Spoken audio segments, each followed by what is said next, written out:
Hello dear student, मैं प्रदीप कुमार आपके अपने यूट्यूब चैनल लर्निंग प्रोसेस 4168 पर स्वागत करता हूं। चलिए बच्चों, जैसा कि आपको सबको मालूम है कि हम जो सीरीज चालू किए हैं, फर्स्ट चैप्टर और सेकंड चैप्टर के वेरी इंपॉर्टेंट क्वेश्चन हम कर चुके हैं। उसी में से आगे हमारा चैप्टर 3 है क्लास 10th की मैथ का दो चर वाले रैखिक समीकरण। तो हम सबसे पहले आज जानेंगे कि दो चर वाले रैखिक समीकरण क्या हैं, उनका मानक रूप क्या होता है। फिर शर्तों की बात करेंगे कि प्रतिच्छेदी रेखाएं, समांतर रेखाएं, संपाती रेखाएं और कोई हल नहीं है इसके लिए। जैसे ये 2-3 क्वेश्चन दिए हैं, ये सब हम करें। अगर हमारे प्रयास आपको अच्छा लगता है तो लाइक शेयर कमेंट्स ज़रूर किया करें।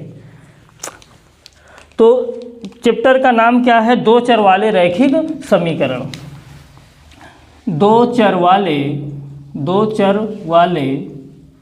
रैखिक समीकरण।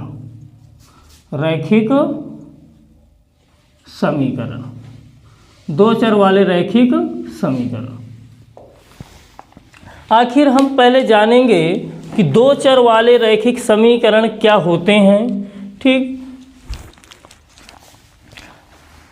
तो चर और अचर सब लोग जानते होंगे। चर होता है और अचर होते हैं। चर में क्या आते हैं? A to Z हमारे क्या हैं? चर हैं। लेकिन फिलहाल हमारे इस चैप्टर में x, y मात्र इन दोनों को चर के रूप में दिया गया है। अचर 1, 2, 3 ये सब डॉट फाइनाइट, ये सब क्या होते हैं? अचर होते हैं। तो दो चर मतलब इन दोनों चरों को, ठीक है, दो चर वाले रैखिक समीकरण। रैखिक का मतलब क्या होता है? जिनकी घात क्या हो, एक हो, उनको क्या बोलते हैं? रैखिक। और समीकरण कब बन जाते हैं? जब चर और अचर को मिला करके लिख दिया जाता है और बराबर में कुछ भी लिख देते हैं, तो वही हमारा क्या बन जाता है? समीकरण बन जाता है। हर एग्जाम्पल के तौर पे अगर हम देखें, एग्जाम्पल के तौर पर जैसे हम कहते हैं यहाँ पे 2x + 3y = 7। ठीक है, ये हमारा चर है, यहाँ भी क्या है? चर है। तो कह रहा है दो चर, ये हमारे क्या हुए? दो चर। अब दो चर वाले रैखिक का मतलब घातें क्या होनी चाहिए? एक होनी चाहिए। अगर घातें एक है उसी को बोल दिया जाता है रैखिक।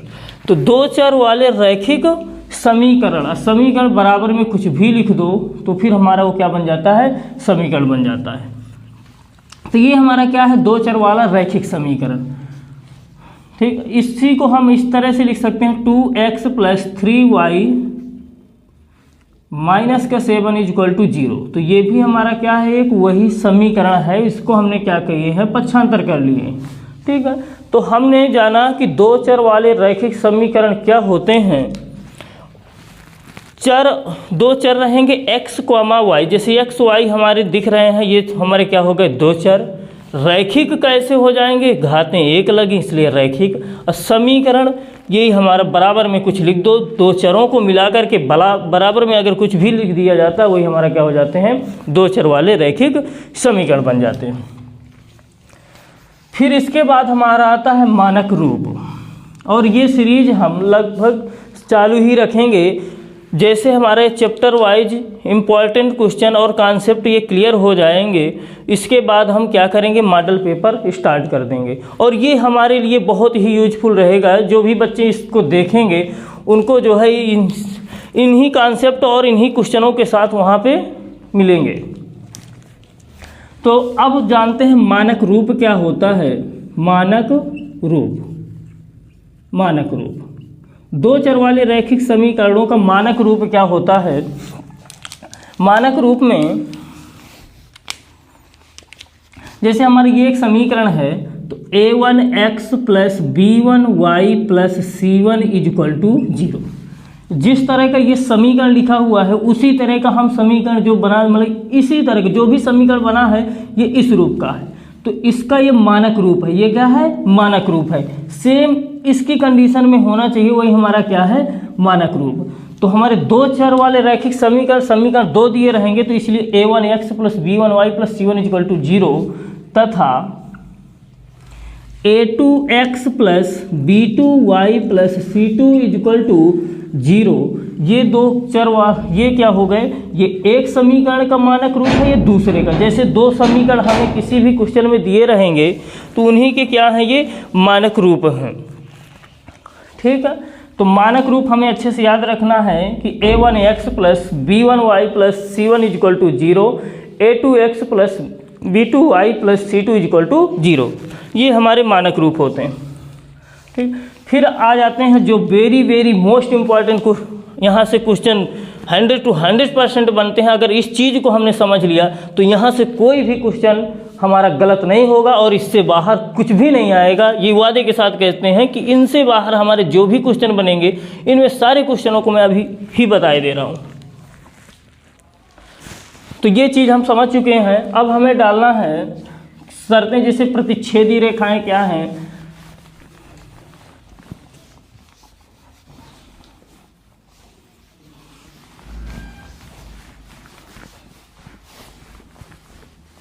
इस चीज़ को समझने से पहले मैं थोड़ा सा एक दो एग्जाम्पल के तौर पे समझा रहे हैं, मात्र देखना है, नोट डाउन नहीं करना, समझ बस लेना। जैसे हम यहाँ पे मैं एक क्वेश्चन लिखूँ, 2x plus 3y plus 3 equal to 0, 4x plus 2y plus 6 equal to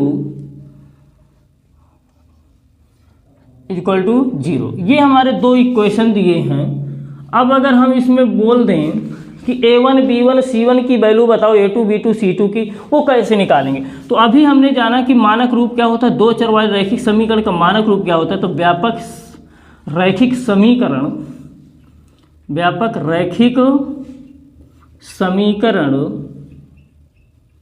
रैखिक समीकरण a1x plus b1y plus c1 equal to 0 तथा a2x plus b2y plus c2 equal to 0 से तुलना करने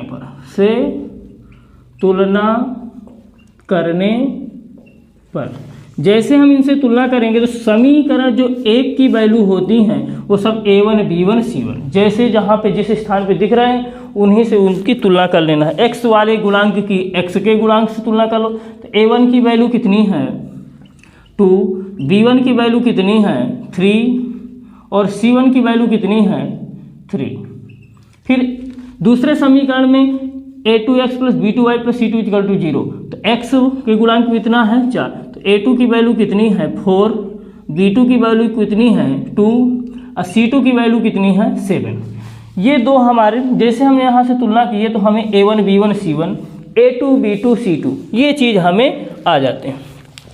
ये हमसे निकालते बनना चाहिए, तभी हम इन तीनों चीज़ों को बहुत ही आसानी से समझ पाएंगे और ये जो दो क्वेश्चन हम लिखे हैं इनको भी बहुत ही आसानी से कर लेंगे। तो आज हम फिलहाल इतना ही करवाएंगे, इनमें से दो क्वेश्चन करवा देंगे, बाकी इसके जो भी क्वेश्चन प्रीवियस ईयर में आए हुए हैं और जो अगले क्वेश्चन बन सकते हैं उनको जो है कल की क्लास में हम कंटिन्यू करेंगे।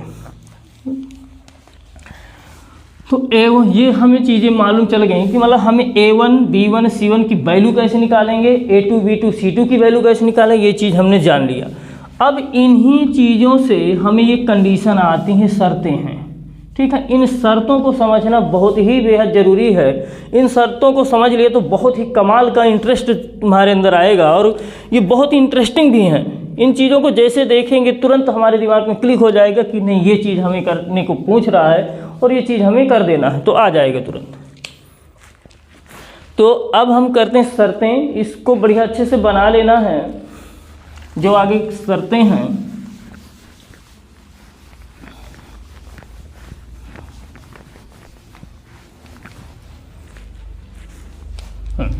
तो सबसे पहले आपको डाल देना है एक तरफ, क्रमांक डाल दीजिए।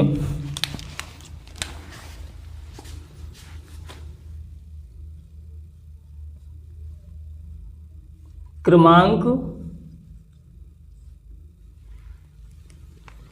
स्थिति का नाम या कंडीशन का नाम, स्थिति का नाम वेरी वेरी मोस्ट इम्पॉर्टेंट है, बहुत ही इम्पॉर्टेंट है। स्थिति का नाम, स्थिति का नाम हो गया, इसकी स्थिति क्या होती है, ये शर्त बोल सकते हैं, ये शर्त लिख सकते हैं, इसकी शर्त क्या होती है। फिर इसके बाद है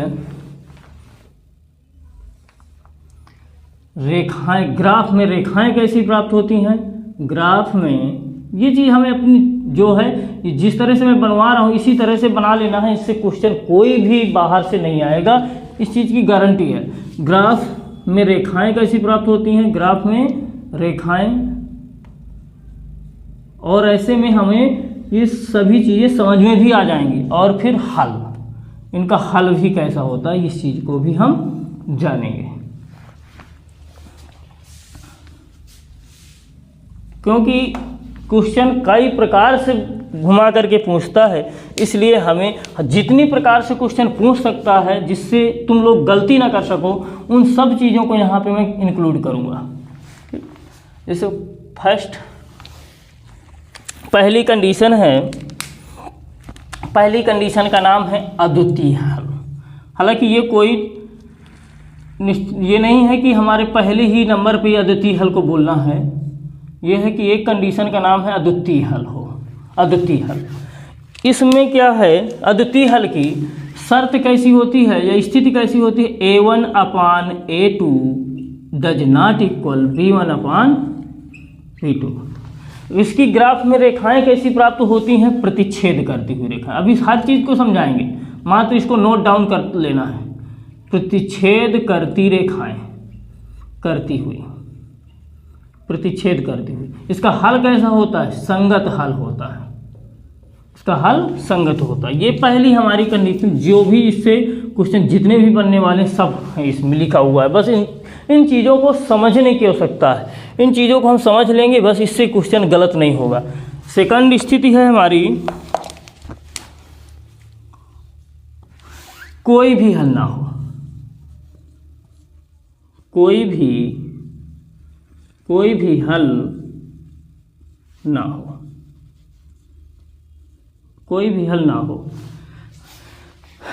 कोई भी हल ना हो। इसकी कंडीशन क्या होती है, A1 upon A2 equal B1 upon B2 does not equal C1 upon C2। और ये A1 A2 B1 B2 C1 C2 ये क्या है, हमने एक अभी एग्जाम्पल जो करवाए थे उसके अकॉर्डिंग आपको समझ में आ रहा होगा कि A1 A2 B1 B2 C1 C2 आखिर होते क्या हैं, किन की बात कर रहे हैं, वो चीज़ आप अच्छी तरह समझ पा रहे होंगे। इसलिए हमने उसको जो है पहले थोड़ा सा दिखाए हैं कि कैसे जो है A1 B1 C1 और A2 B2 C2 की वैल्यू निकालेंगे। प्रतिच्छेद करती हुई, प्रतिच्छेद करती हुई रेखाएं, और इसका ग्राफ, इसमें जो है कोई भी हल नहीं कि ग्राफ में रेखाएं कैसी प्राप्त होती हैं, समांतर। कैसी रेखाएं प्राप्त होती हैं, समांतर रेखाएं, समांतर रेखाएं।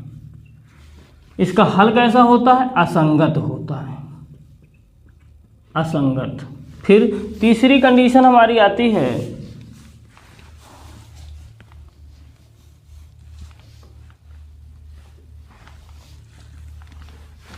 तीसरी कंडीशन क्या है, अनंततः अनेक हल। अनंततः अनेक हल, अनंततः अनेक हल, अनंततः अनेक हल हो।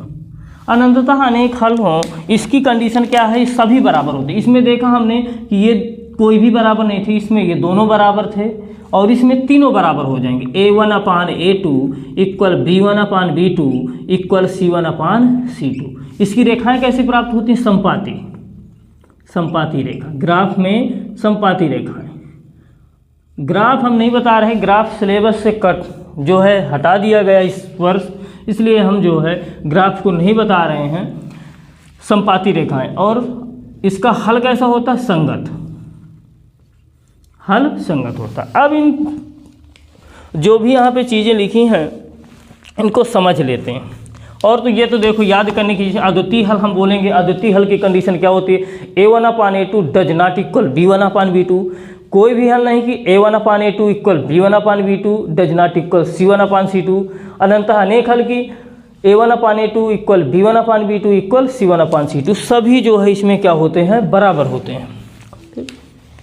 अब ग्राफ में इनकी रेखाएं कैसी प्राप्त होती हैं ये चीज़ हमें जानना है। जी कह रहा प्रतिच्छेद, जैसे हम कोई भी ग्राफ जैसे बनाएंगे तो जैसे मान लो ये हमारा तो एक्स अक्ष होता है, ये एक्स अक्ष, ये एक्स डैश अक्ष, ये वाई अक्ष और ये वाई डैश अक्ष, ठीक, ये चीज़ होती है। और ये क्या होता है मूल बिंदु, मूल बिंदु के निर्देशांक क्या होते हैं 0 0। तो जैसे एक समीकरण की रेखा ऐसे चली जाए, दूसरे समीकरण की रेखा ऐसे चली जाए, तो जहाँ पे दोनों एक दूसरे को काट देती हैं, प्रतिच्छेद कर देती हैं, वही क्या होता है प्रतिच्छेद करती हुई रेखाएं। मतलब अगर इस कंडीशन का कोई क्वेश्चन होगा, उसकी रेखाएं कैसी होती हैं ग्राफ में, प्रतिच्छेद करती हुई। इसका हल कैसा होता है, संगत हल होता है, ठीक। ये चीज़ हम कोई भी हल ना हो, इसकी कंडीशन कैसी होती है ये पूछ ले, या ऐसे पूछ लेता है ये किसकी कंडीशन है, तो ये चीज़ हमें बताना है, ठीक। समांतर रेखाएं किस हल की होती हैं, कोई भी हल नहीं की, या कोई भी हल नहीं की रेखाएं कैसी प्राप्त होती हैं, समांतर रेखाएं प्राप्त होती हैं। मतलब यहाँ से जो है कई प्रकार से क्वेश्चन हमारे बन जाते हैं। तो अगर ये हमारा कॉन्सेप्ट क्लियर है तो क्वेश्चन चाहे जैसे भी आए वो हमारा हमसे कोई भी गड़बड़ी नहीं होगी। फिर आगे इसमें आ जाते हैं समांतर रेखा। समांतर कैसी होती है, जैसे एक रेखा मान लो ये जैसे गई है और दूसरे एक समीकरण की दूसरे समीकरण की भी ऐसी ही चली जाए, तो ये सब दोनों क्या होंगी समांतर रेखाएं। इसका हल कैसा होता है, असंगत होता है, ठीक। तो संपाती क्या होती हैं, एक के ऊपर एक निकल जाए। जैसे समीकरण मान लो एक समीकरण की रेखा ये गई है, दूसरी की समीकरण की भी रेखा इसी के ऊपर से चली जाए, तो वो हमारी रेखा क्या होती हैं, संपाती रेखा होती हैं, ठीक। तो इस चीज़ को अच्छे से नोट डाउन कर लेंगे, स्क्रीनशॉट लेना है स्क्रीनशॉट ले लेंगे, लेकिन इसको अच्छी तरह से तैयार कर लेना। यहाँ से बहुत प्रकार के क्वेश्चन बोल देगा, संगत हल किसका होता है, अद्वितीय हल का। ऑप्शन में अगर खाली अद्वितीय हल है तो अद्वितीय हल, दोनों दे देगा तो हमें दोनों को कर देना है, अद्वितीय हल और अनंतता अनेक हल। पूछ लेगा असंगत हल किसका होता है, तो कोई भी हल नहीं की। ऐसे पूछ सकता है ये इस कंडीशन का नाम क्या है, कोई भी हल नहीं। इस कंडीशन की स्थिति क्या, इस कंडीशन की कोई भी हल नहीं की स्थिति क्या होती है, ये चीज़ है, ठीक है। इसकी रेखाएं कैसी प्राप्त होती हैं ग्राफ में, समांतर रेखाएं प्राप्त होती हैं। मुझे उम्मीद है कि इस चीज़ को आप लोग नोट डाउन कर लिए होंगे। 2x + 3y = 5, 2x + 3y = 5, ये समीकरण हमारा फर्स्ट है। इसी को हमें क्या करना है, जो मानक रूप होता है हमने बताया, मानक रूप a1x + b1y + c1 = 0, इसी रूप का बना लेना है। तो 2x + 3y - 5 = 0। फिर आगे दिया है 4x + ky, इसको भी इधर ले आओ, इस साइड लाएंगे -10 = 0, ठीक है। ये समीकरण हमारा फर्स्ट है, ये समीकरण सेकंड है। अब बोला है क्वेश्चन में कि अपरिमित रूप से अनेक हल हों, तो हमें बताना है इसमें के की वैल्यू बताना है। अपरिमित रूप से अनेक हल हों तो के का मान हमें बताना है, के का मान बताना है। क्वेश्चन बोला का किस कंडीशन का प्रयोग करके के का मान बताना है, तो अपरिमित रूप से अनेक हल हो। तो यहाँ पे लिख देंगे अकॉर्डिंग टू क्वेश्चन या प्रश्नानुसार अनंततः अनेक हल, अपरिमित रूप से अनेक हल।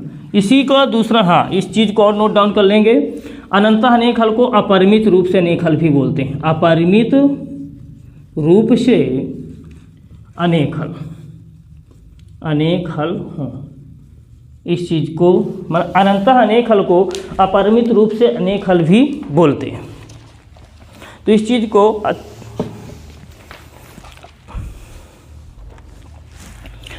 इसको अच्छी तरह से नोट डाउन कर लेना है।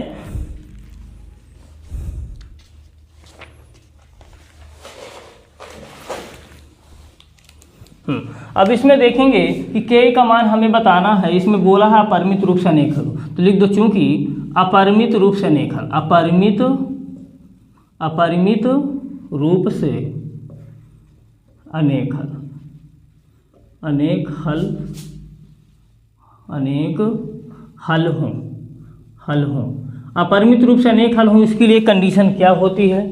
यहाँ पे बोला है a1/a2, ये हमारी है a1/a2 b1/b2 c1/c2। तो पहले हमें क्या करना होगा, a1 b1 c1 a2 b2 c2 के मान हमें ज्ञात करना होगा, ठीक है। अपरिमित रूप से अनेक हल हो इसके लिए तो भैया देखो A1 अपान A2 इक्वल B1 अपान B2 इक्वल C1 अपान C2। ठीक, ये A1 B1 C1 A2 B2 C2 सारी वैल्यू उठा करके रख दो यहाँ पे। ठीक है, अगर ऑब्जेक्टिव में आता है तो हमें तुलना करने की कोई आवश्यकता नहीं, ये बस ध्यान देना कि A1 B1 C1 पहला समीकरण A1 B1 C1, दूसरे समीकरण से A2 B2 C2, A1 B1 C1 A2 B2 C2 value रख दीजिए। A1 की वैल्यू कितनी है 2 अपान A2 की वैल्यू कितनी है 4, B1 की वैल्यू कितनी है 3, B2 की वैल्यू कितनी है K, C1 की वैल्यू कितनी है -5, C2 की वैल्यू कितनी है -10। ठीक है, आगे देखें। अब इसमें क्या है, हमें K की वैल्यू बताना है। क्या बताना है हमें? K की वैल्यू। तो देख रहे हैं कि हमें तीनों चीज़ें क्या है, बराबर इक्वल दी हैं। तो जब भी अपरिमित रूप से अनेक हल से आए या अनंततः अनेक हल से आए तो क्या करना है, किन्हीं दो को ले सकते हैं, चाहे इसको ले लो, चाहे इनको ले लो, किन्हीं दो को हम ले सकते हैं क्योंकि ऑटोमेटिक ये इसके बराबर है, ये इसके बराबर, तीनों आपस में बराबर, तो किन्हीं दो को भी ले लो। तो मैं तो करूँगा पहले ही दोनों ले लेते हैं, फर्स्ट और सेकंड भाग, फर्स्ट तथा सेकंड भाग से। तो 2/4 इक्वल टू कितना 3/K, यहाँ से काट दीजिए, 2 × 2 2 दूना 4, फिर 1/2 इक्वल टू कितना है 3/K, क्रॉस मल्टीप्लाई करा दो तो K इक्वल टू 3 दूनी 6, यही हमारी वैल्यू हो जाएगी K। ठीक, इस चीज़ को नोट डाउन कर लें।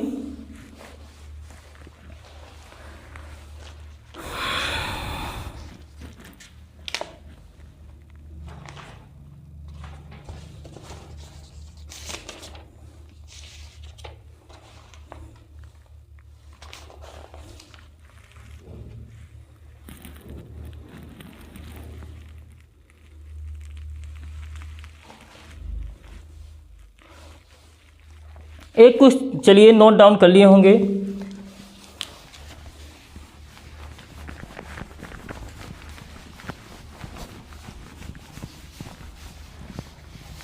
एक क्वेश्चन हम और देख लेते हैं। क्वेश्चन दिया हुआ है, रैखिक समीकरण युग्म 3x + 5y = 3, 3x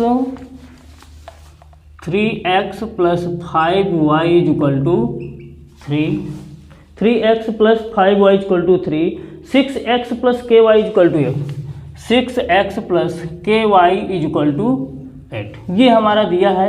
इस क्वेश्चन में बोला क्या है, का कोई हल ना हो, का कोई भी हल ना हो, कोई भी हल ना हो, कोई भी हल ना हो तो K की वैल्यू हमें बताना है। ठीक है, तो सॉल्यूशन डाल देंगे या हल लिख सकते हो, हल व्यापक रैखिक समीकरण से हम तुलना करेंगे। यहाँ पे हम जो लिख करके भी बता दे रहे हैं, जैसे ये तो ऑब्जेक्टिव में आ रहा है, सीधे से कर देना है। अगर आपको कम समझ में आए तो हम लिख करके भी दिखा दें कैसे लिखें। व्यापक रैखिक समीकरण a1x + b1y + c1 = 0 तथा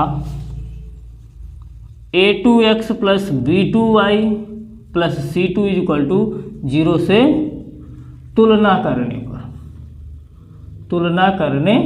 पर अब तुलना करिए।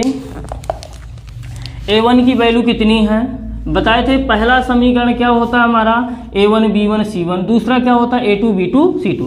a1 की वैल्यू है 3, b1 की वैल्यू है 5, c1 की वैल्यू है 3। जैसे दोनों उस साइड हैं, उस पक्ष में है, इधर लाओगे तो ये -3। ठीक है, नहीं भी करोगे तो कोई दिक्कत नहीं, दोनों होना चाहिए एक साइड। ठीक है, फिर a2 की वैल्यू कितनी है 6, b2 की वैल्यू कितनी है K, और C2 की वैल्यू अगर इसको इस साइड लाया तो इसको भी हमें इस साइड लाना है -8, क्योंकि हमारा इस रूप का होता है तो इसी रूप का हमें बना लेना है। ठीक, अब हम तुलना करेंगे।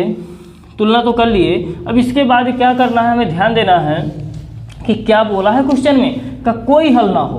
कह रहा कोई, अकॉर्डिंग टू क्वेश्चन, क्योंकि कोई भी हल ना हो, कोई भी हल ना हो। क्वेश्चन में बोला कोई भी हल ना हो, तो इसके लिए कंडीशन क्या होती है, A1/A2 equal B1/B2 does not equal C1/C2।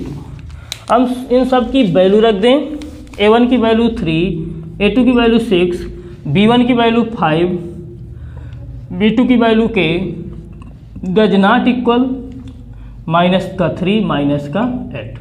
अब जैसे कोई भी हल नहीं क्या आएगा, तो जो बराबर नहीं है इससे हमें कोई मतलब नहीं है, इसी को हमें क्या करना है, छोड़ देना है। ठीक है, इस चीज़ को हमें बिल्कुल हटा देना है। हम इन दो पदों को ले लेंगे, तो यहाँ से हम देख रहे हैं कि 1 3 × 3 3 दूनी 6, जो कट रहा तो उसको डिवाइड भी कर सकते हैं, या नहीं करेंगे तो बाद में डिवाइड कर देंगे। 1/2 इक्वल टू कितना है, 5/k, तिरक गुणा करा दो तो k इक्वल टू 5 दूनी 10। यही हमारा आंसर हो गया, k की वैल्यू यही हो गई हमारी। ठीक, k का मान हमारा कितना आ गया, 10। ठीक है, इससे संबंधित जो है हमने 2 क्वेश्चन करवाए हैं। अब आपको क्या करना है, घर में इनसे संबंधित 2-4 क्वेश्चन और करना है। जो भी कोई क्वेश्चन अगर डाउट लग रहा हो या न बन रहा हो, उसको कमेंट्स में ज़रूर बताएं। हम अगली क्लास में जो है कल उसको हम करेंगे। ठीक है, अगर कोई भी समस्या है इस कॉन्सेप्ट से तो हमें ज़रूर अवगत कराएं। अगर हमारा ये प्रयास आपको अच्छा लग रहा है तो प्लीज़ लाइक शेयर सब्सक्राइब ज़रूर करें और